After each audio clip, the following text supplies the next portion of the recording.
Hey, welcome to Josh for Shultz's podcast. Can you tell everybody your name and what you do? My name is Pakk. I am a composer.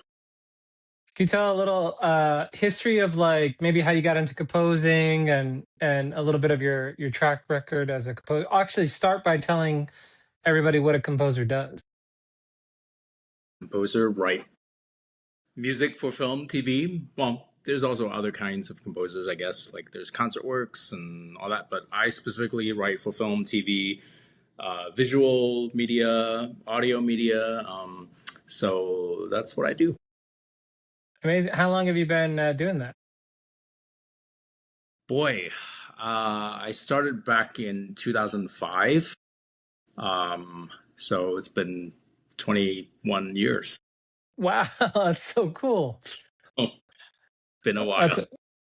that's amazing. Has is there any films that you've scored that maybe people have heard of, or TV shows, or I worked on a bunch of TV, so I have like probably over 400 episodes of television under my belt. I worked. wow. The longest running one for me was Hawaii Five O. That was I did some what we call additional music for that, and the probably the biggest show would be Reacher. I have worked on that one with composer Tony Morales. And the one that's coming out, I think this fall, I think September or something, it's called SWAT Exiles. So that one I worked on with composer Marcelo Zarvos. Um, so yeah, that's like TV has been kind of more what I have done.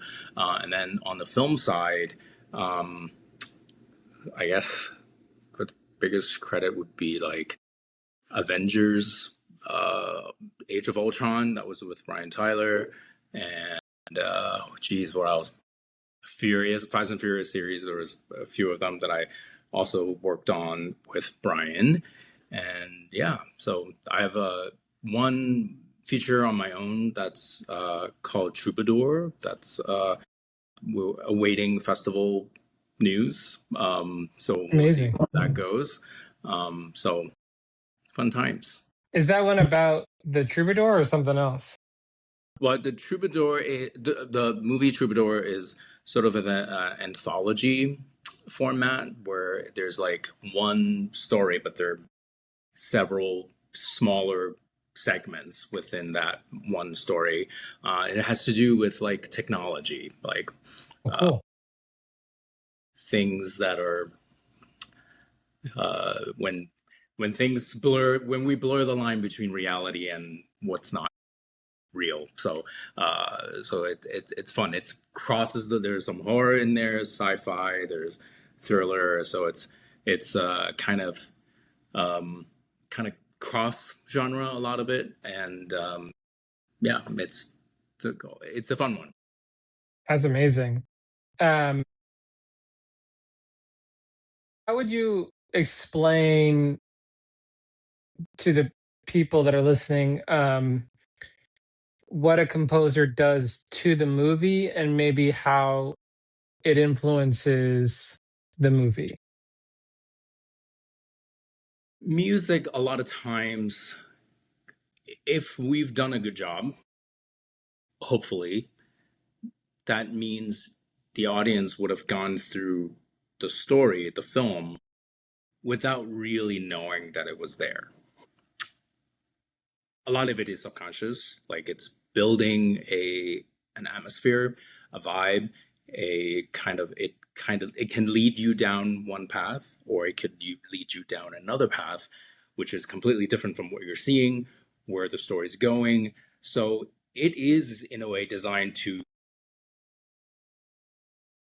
lack of a better word, manipulate you to into sort of this emotional journey within the story, and the reason why I say that if it's done well, you're not really supposed to know it's there. It's just because it is part of you know the fabric of storytelling. same as lighting, same as costume, same as makeup. And if it's done well, you're supposed to kind of absorb it all at the same time. So, there are definitely moments where certain aspects of the film shine more than others. And I think same goes for music and definitely other areas as well. So, but overall, it really should just kind of be one encompassing experience. So Amazing. Trying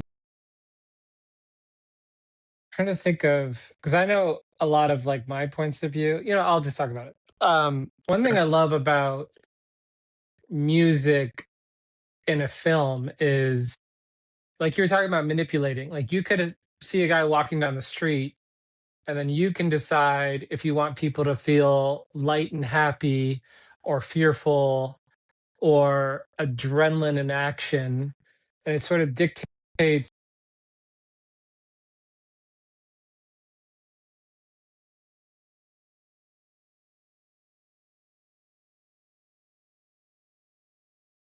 I think it's still going. It's back now. It stopped for a second, but now it's back. Um, but I think people maybe don't necessarily know that like music and sound is 50% of the film.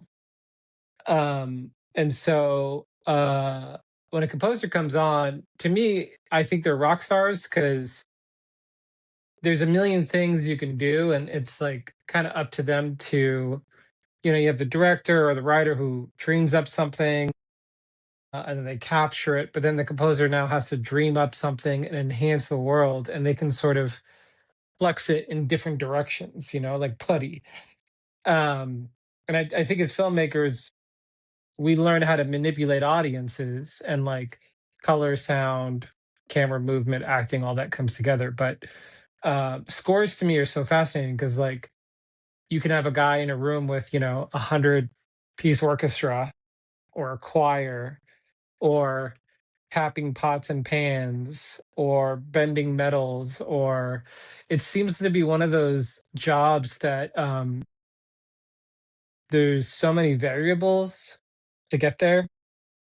So in a way, I think it's so exciting and fun. But anyway, yeah. I mean, is there anything in particular that like drove you or inspired you to become a composer? It's, I say, it's one of those things I just kind of knew. Well, I knew and I didn't. I didn't know specifically because growing up, you know, being Asian,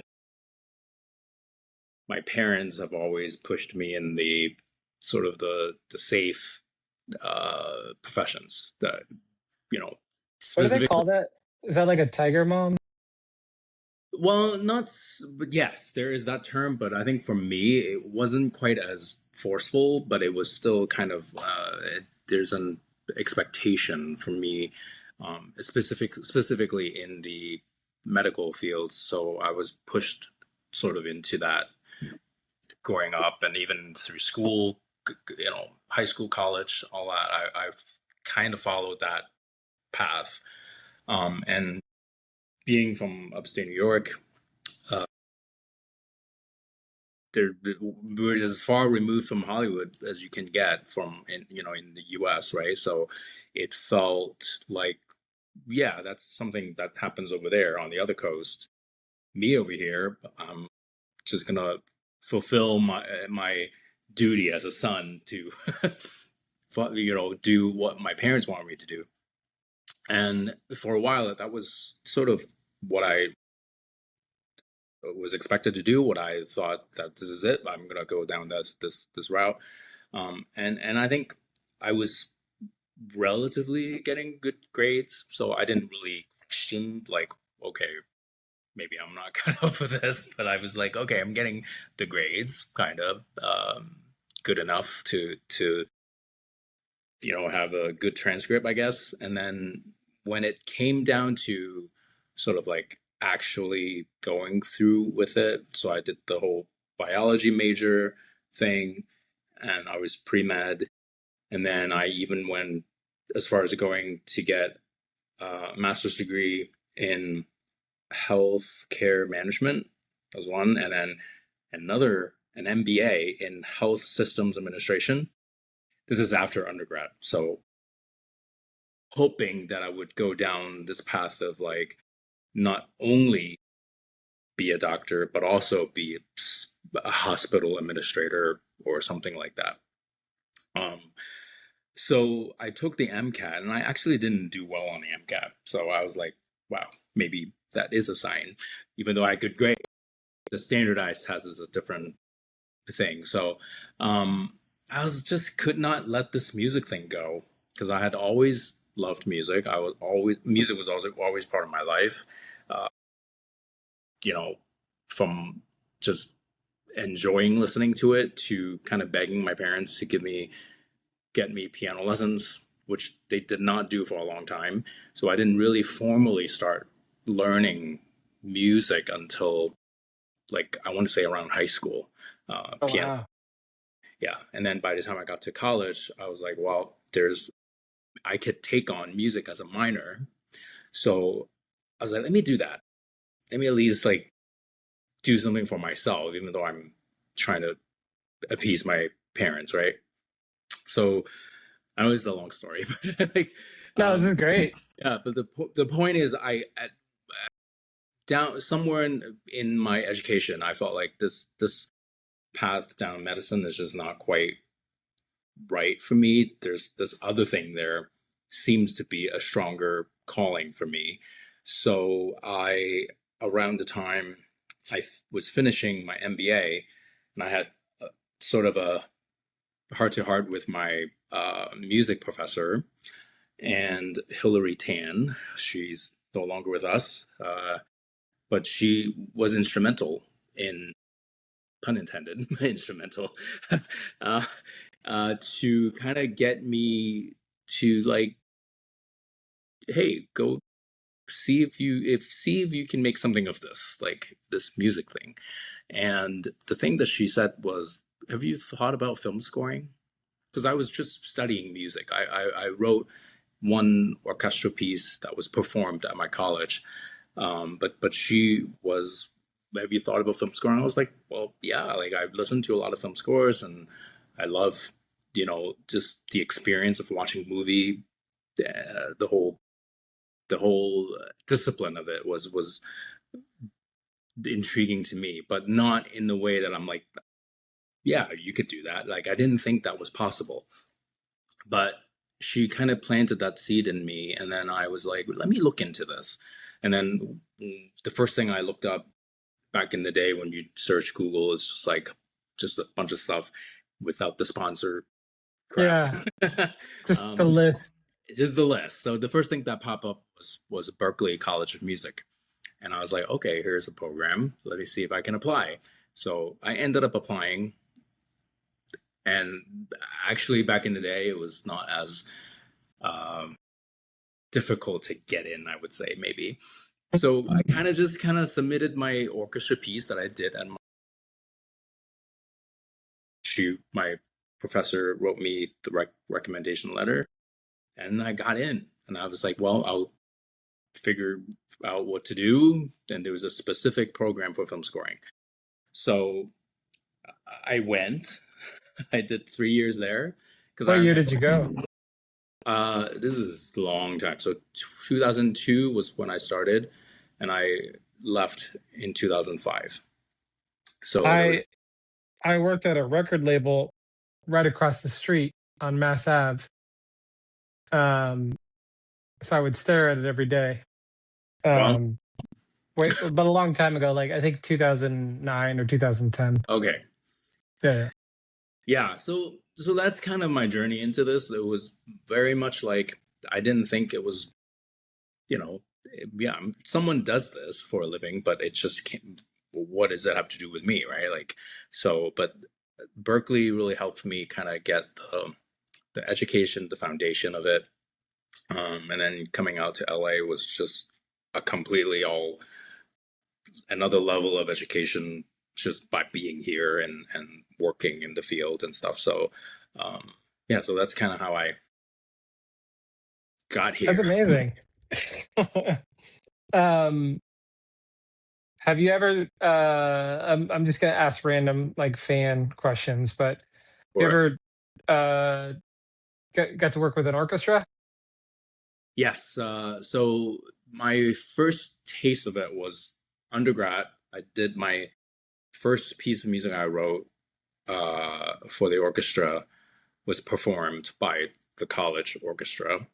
It Wow. was a college and community orchestra, and my professor Tan was the one who conducted, and that was my first taste of what it felt like to write something and hear it Wow. performed.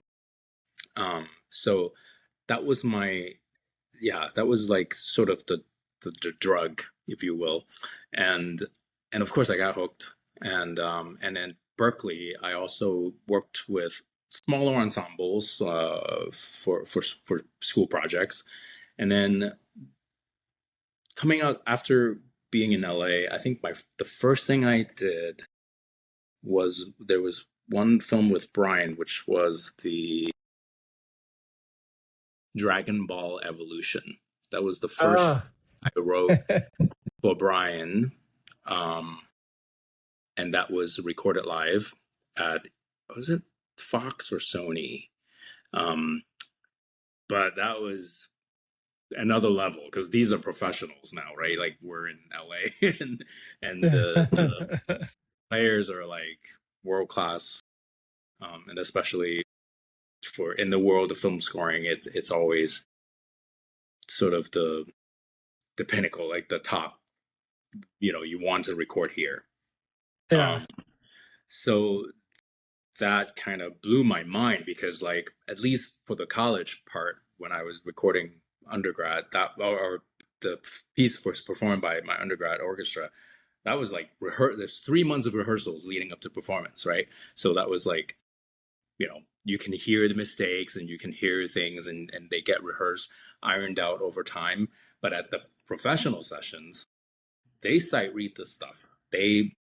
It's the first time they ever, because you know it was written just a couple weeks ago, so this is now all of a sudden in front of them, and it's yeah, that's why I feel like it's just magical when you go to uh, live sessions.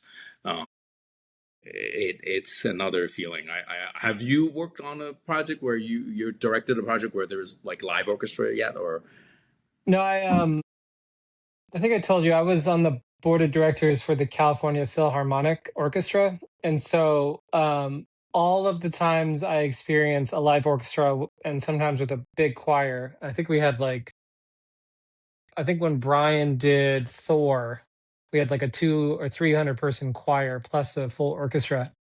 And it was always at Walt Disney Concert Hall. So the only time I've ever heard a live orchestra is Walt Disney Concert Hall with and the California Philharmonic really stole most of its people from the LA Phil. Mhm. So they would work with Cal, I think, on the off season, and then they would go to back to LA Phil.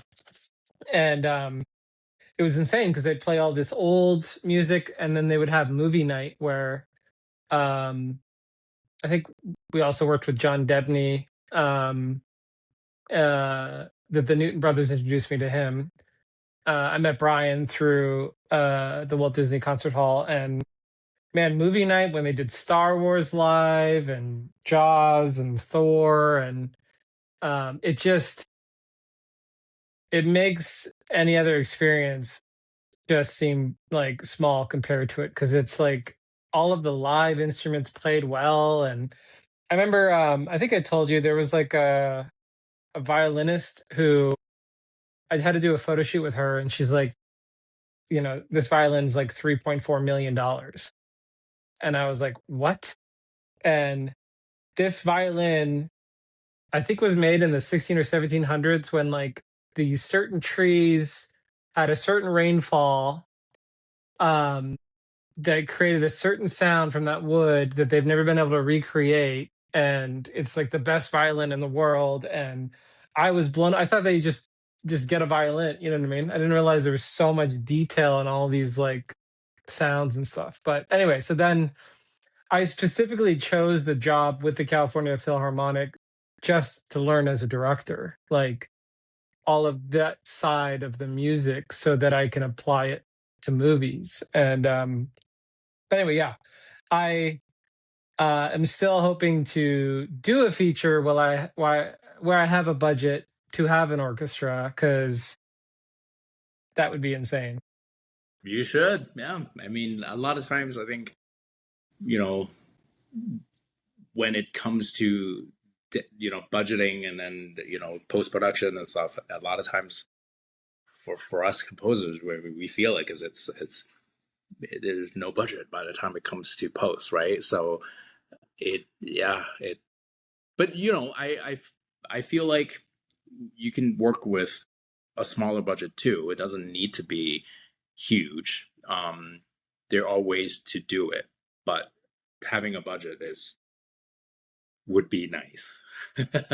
Yeah, I mean, that makes total sense to me. I do so many projects where I'm pushing to the top quality but with no budget, which makes it very complicated and take a long time. Like for example, I met you because we started doing Boogeyman together.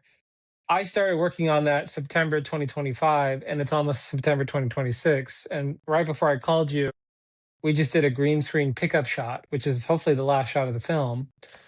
Um, and then, and then we got to finish the color on those shots, and then finish the sound design. And then, a 16-minute film is taking me a year, but the quality is there.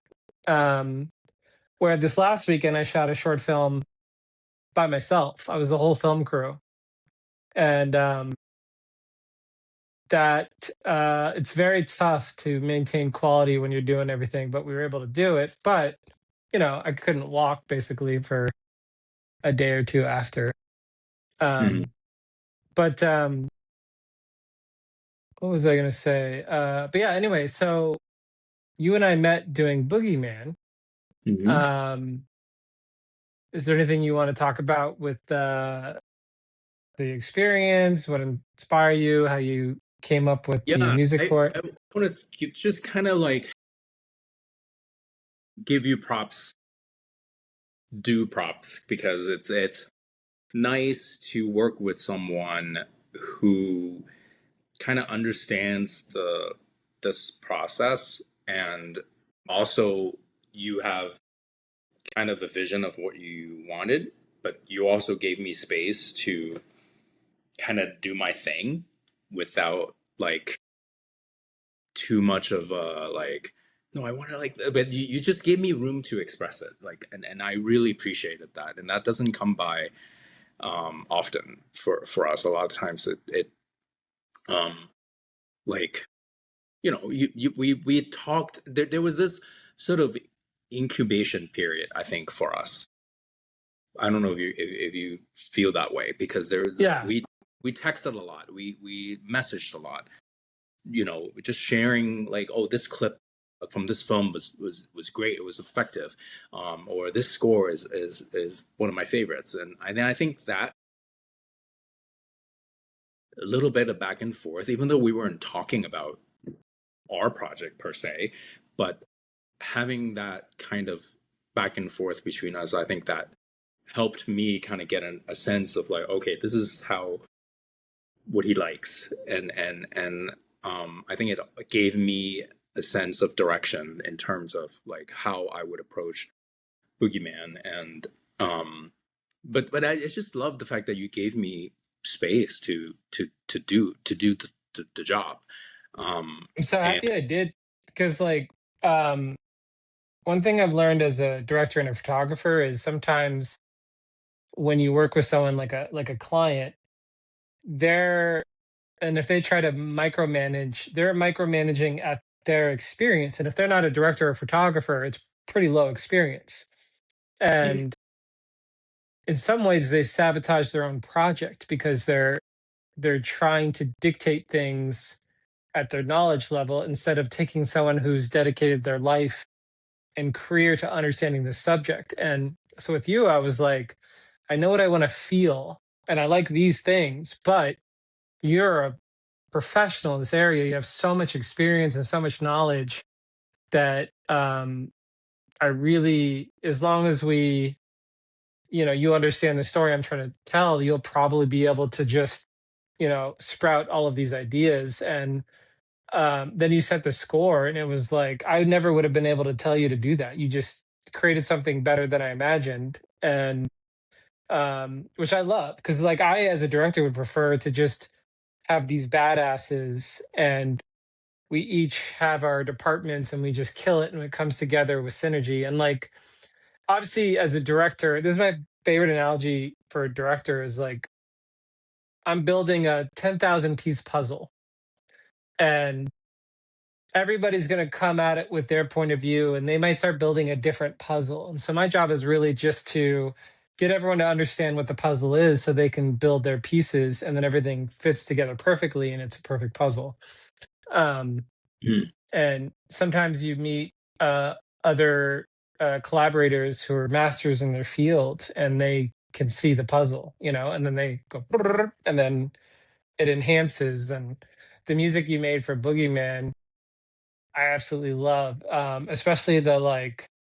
There was one part with uh, the singing. I guess what would you call it? There's a Choir. little area. Yeah, yeah, yeah. I love that stuff. And like sometimes I find myself just listening to the score for Boogeyman because then I like go in my own little world. Um yeah. But yeah, I absolutely love the Boogeyman score. And I know there's gonna be some people listening to this that are upset with me that I have not released Boogeyman yet, but just know we're working very hard to make sure it's right. Um so we can get it out to the world. But anyway, yeah, what was your experience other than me just letting you do your thing because you know what the hell you're doing? Yeah, and and we had to kind of shape it a little bit. It wasn't just like you took everything that I gave you. So it was I appreciated the clear notes that you gave me, and the just from the point of having. So I created the first pass, and I remember having a little bit of back and forth with you just to kind of fine tune it, and kind of like putting your kind of approval stamp on it. And I that part was also kind of fun because it not only just like it's almost like you're just building something and it's there, the structure is there, and now we're just kind of like fine tuning it, which is another part that I enjoy because by the time we get there we're so close, which um, is also a great feeling because I appreciate that you um, allowed me to take my time because I remember you like texting me like, "Hey, is it done yet?" And I'm like, "I need a little bit more time."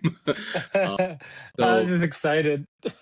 yeah, so that was just it was great. I if only if all of my experiences is like this, truly. I mean, because it's not like this every time, and I understand that not everybody works the same way, and you have to kind of with every job, with every person, you just kind of adapt to the situation and the personalities and stuff. So and yeah, but this feels good to me. I don't know. I hope you feel the same way. It does feel like a nice synergy. Yeah, I absolutely love it because you even had one note. You were like, "I think we should pull some of the music back and be very specific." And um, I think that um, that was huge for the film. And it's interesting too, being on my side, like seeing it's like building a house. I'm seeing the piles of lumber and the all the appliances and things that go in the house, and then imagining how it's going to come together. And the colorist did such a great job, and Buck is Yeah, working away on sound, and like everything's starting to come together. and I'm just so excited for it to be done and to like watch it in a movie theater, um, or release it on YouTube and have everyone see it and experience it. And I really wanted to do this also just so that people understand more about like what you've done and what a film composer is. Because sometimes I try to explain it to the people and they think it's like the songs that are in Oh yeah. the film. Yeah. And that's soundtrack. Uh I mean, or yeah, that's a complete different department, which is the music supervision. yeah. People who find the songs that fit into the story, and I mean, sometimes it could really make or break. You know, you make something culture and iconic, right? It's just Yeah.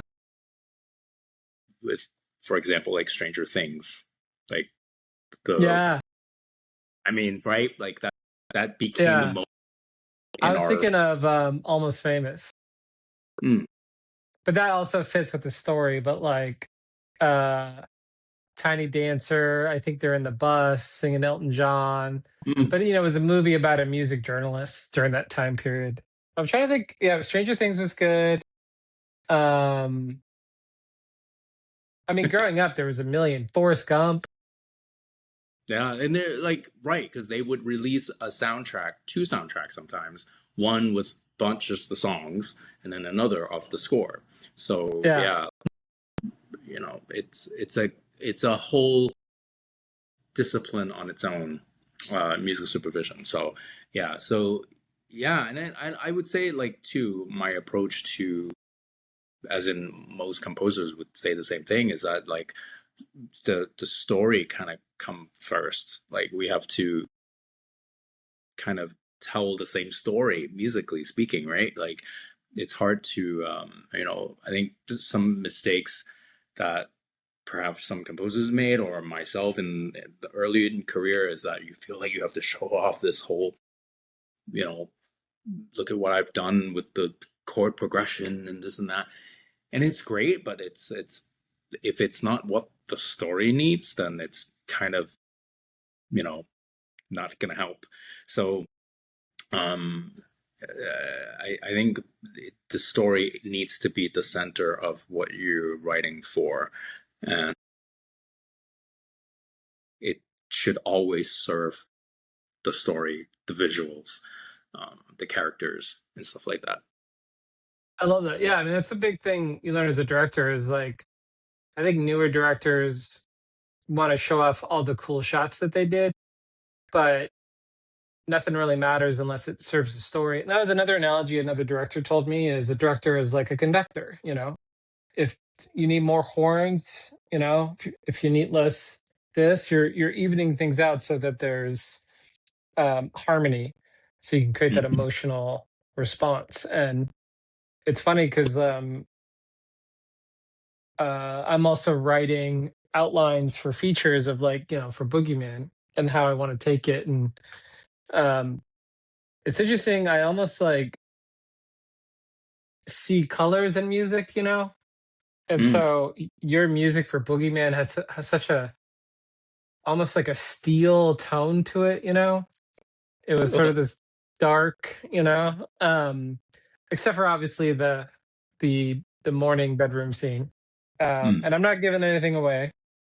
Um, but yeah, I geek out for stuff like that. And another thing I want to say is like there's so much that goes in for a composer. Like you had to learn all of this music and then how to, see a story and then write music to that. And the other thing I learned as a director is that movie making is 1,000 times harder than I think anyone ever realizes. Like it takes so much hard work, and then a million decisions that all have to be right for the film to work.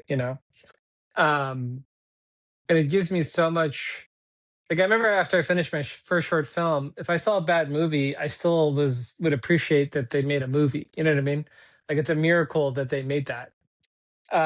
Obviously, I like good movies, but it's funny sometimes you see interviews with people that worked on really good movies in the past, and they're like, I don't know, man, I did the same shit I did on the bad movies, but it worked this time. Yeah. um, Although I guess the more I'm learning, the more I'm realizing there's a lot of details that you could do to, you know, have a higher chance of it working. I kind of wish that I had gotten into filmmaking when I was like 5, but I started when I was 30. Um, but I also feel like I'm just getting started. Uh, but again, as a director, having a great composer, having a great score is like make break for the whole movie. So what you did for Boogeyman to me is like massively valuable. And and you're my composer, so I want to kidnap you for as many projects as I can. Sign me up. But is there anything else you could tell them about being a composer and also where they can find you either on social media or website? Yeah, so pakkmusic.com is my website, and Pakkhui Music, Pakkhui Music is my Instagram handle. And I'm on Spotify, and yeah, I think those are the spaces you can find me. And anything I can say? I don't know. I'll, the I guess I'll tell you some of my challenges is sort of when we're on a job, we have to keep looking for the next job. As in for most of us in this industry, not just within music, but like everybody else, kind of on the same boat, right? Yeah. But I think uh, what I think I can learn from you is the usage of social media. I am only starting this year to post more. I'm like forcing myself to like get better at that, just to have um, a bit more regularity in posting and showing my work, because I've always been very shy about showing my work. I've been enjoying seeing your stuff, like the video clips that you post and updating, like because I always look at like what's the purpose of social media, and I feel like for me watching yours is kind of like I'm getting to peek behind the curtain and I'm going on this adventure with you as a composer. And that's exciting for me. And I'm sure it's also important for like, if there's directors and things like that or producers that are looking for a great composer and portfolio. But Yeah, I like the storytelling journey of it, because again, I think what you do is so cool. So when I get to see the cool stuff, it's like I get to nerd out. yeah. Um and Oh, the other question I had too is there a place that if people want to listen to the Boogeyman score that they can? Well, I'm working on that. There will be a soundtrack coming out. I'm hoping I would line it up with your debut of the premiere of the film. But yeah, so it depends on what your plan is. I'll kind of follow suit. That's how I like to do it, so that it can be sort of like promoting each other kind of thing. Um, and yeah, and I tell this to because I'm have mentored a few people. Some of the Berkeley grads, recent grads, I've had the privilege of mentoring, and Wow. I tell them, like, when you work on a short film, and great, it goes to festival, amazing, awesome, right? But after that, the film, your music only exists in the film, right? So I always tell recent grads that whatever you work on, whatever short film, however you may think that it is insignificant, it is going to be helpful to you and the people that need to find you. So Yeah. put the score out, like, because I didn't do that in my early career. I've done a bunch of short films that just kind of now it just exists on my hard drive or in the cloud, or some of them I actually lost. So, because, over the years, devices Yeah. change, the connections change, and then drives don't work anymore. Um, so I would, for anyone who's doing film scoring, who's new at this, who's doing a lot of short films, I would highly encourage everyone to put out the soundtrack, because one, it helps you become to have a presence online, right? Because when people look you up, there'd be something to Yeah. see, something to do. Um, and two, it's just like I mean, the fact is that you don't get a whole lot of payment from people streaming your soundtrack, almost none, like pennies, right? But that's not the point. The point is just to have something out there and to learn to get over the fact that you have to show your work. You have to be, I think it's feel important because good. you created something, and if it's just in the film, um, that's different than if you just release the music. It's its own thing. Like when I write in the morning, I put on film scores on YouTube, and then I just write because it takes me to different places. And I think there's so much work and effort that goes into it that not might as well put it out in the world. Somebody can enjoy that art, and it also promotes your work. And like if I meet a composer, it's cool if you could just like go to a page and listen to Yeah. their And work. I But I think, I love that think, idea. weirdly, like music and maybe I guess the script itself can exist outside of the film, right? Yeah. Because, I buy scripts. I have books on my desk right now. They're just scripts in book form.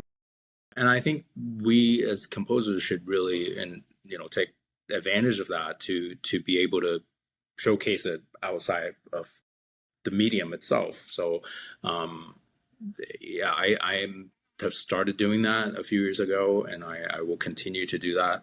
Um, and I find, because I knew I would put it out, you know, not that I would half-ass anything, but like you do get into it a bit more seriously, and then you know that it would exist out there on its own. So I almost like kind of take it that much more serious and that much more loving care into creating it. So, because believe me, when I earlier in my career, I would do short films, and I'm just like, oh, okay, I hope this is good enough. And it goes to festivals, and that's it, right? It doesn't really. I mean, a few maybe that I've done in the past have ended up on just YouTube, but um, most of them don't even see the light of day or don't even get to any festivals. So then what, right? Uh, That sounds crazy to me. Because like, although I guess the only short films I've done so far, other than this weekend, are like 40-person crew, huge productions. And so by the time we're done and we release it, there's a whole family of people excited. And we've been lucky. Our first one, Americana, we had a huge premiere where like a city shut down a whole street. Uh, and then it got a lot of views. And then my second film, Ride or Die, for some reason went viral when we released it on YouTube and got like 100,000 views in a couple days. And Boogeyman, I think, is bigger than both of those by a lot because we're already starting to get some cult following and um, getting lots of threatening messages to release it, and people seem to be excited. And I'm just hoping that I can give them something that that like. Um, but that's also like the fun of all of it for me is the pressure and the excitement. And I was going to say this earlier. I feel like maybe you studying medicine, um, that sort of like surgical science mind helped with music because music is like math. Because I know, like for me in high school, I excelled in physics, and so when I learned photography and film stock and light and that was like easy for me. I mean, it was tough, but like I was used to the language. And so I wonder if you studying a very technical field helped with your artistic technical field. I think so. Yeah, I mean, especially the math part, like, because I was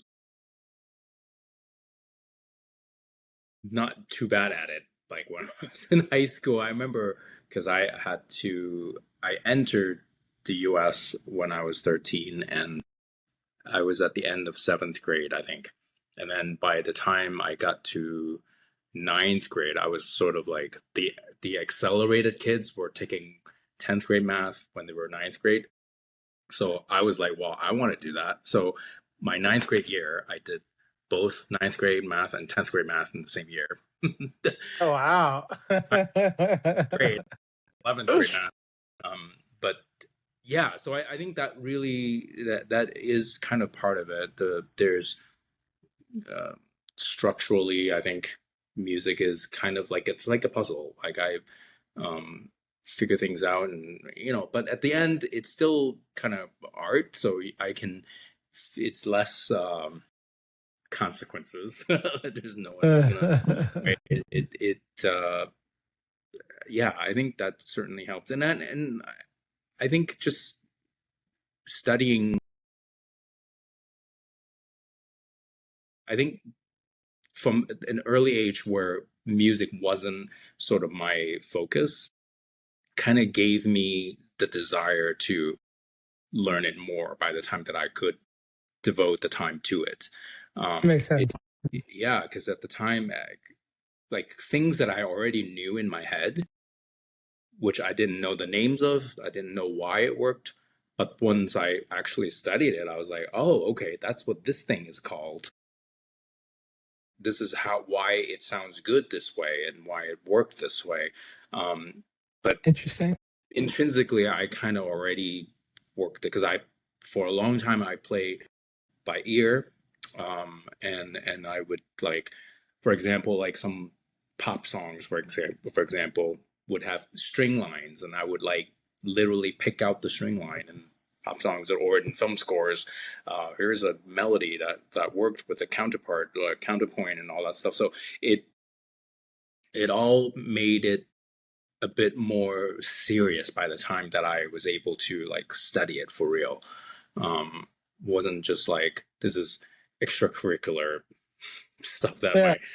my parents thought is just, oh, it's just one of those things you're gonna try and then give up. Um, I mean, literally, that's what they would say that. That's why I never had an acoustic piano at my house because they didn't think they wanted to make the investment in that. So anyway, Wow. Well, it's look long, at you now. Take that, parents. right? But yeah, it took a while, but I'm glad I stuck to it, and yeah, 21 years later, I'm working on your film. So Well, we're honored to have a master like you on our film to help elevate it. thanks for having me. And dude, seriously, we're it's like getting a rock star to join your team, you know. And when the film's ready, we'll love to share the link so everyone can listen to your score. Um, and can you say your website and your Instagram one more time? Yep, PAKKHUI music.com and PAKKHUI music at PAKKHUI music on Instagram.